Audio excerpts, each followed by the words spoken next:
So I was talking to this lady about, well, she brought it up, but she was an older lady, of a certain age, above the age of 40, and she brought up the whole fact about, like, pretty much in just the conversation was centered around gays and HIV and AIDS and things of that matter. So I'm gonna say, and one of the things that stuck out to me was like, because I mentioned they do have medications and things that, yes, they do have stuff that help you live longer if you have the disease. It's not necessarily a death sentence. That is true because of the advancement in the medication.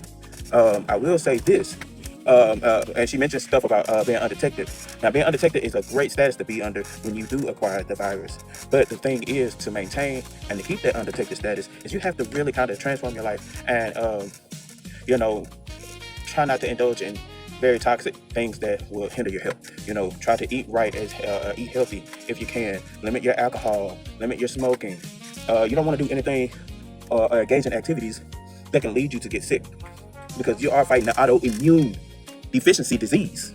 So you want to live a healthy life as possible. Go to the doctor regularly, and that's how you keep an undetectable status. Also, when we talked about PrEP, I mentioned PrEP. I was like, one of the things I don't have to worry about is catching it because I am on PrEP. And she was like, I didn't know anything about that. I was like, well, because it's advertised and centered around a certain demographic of people. And then that's when I disclosed my sexual orientation, because she did ask, and I don't have no shame about, being a black gay man. So I just let her know that that's who, the commercials are targeted for. But it's also for trans people and women. And I say, if anything, I advise strongly for women to be on PrEP because y'all are the receivers. Y'all are the receivers when it comes to the sexual anatomy. So you're susceptible for the disease more than anybody.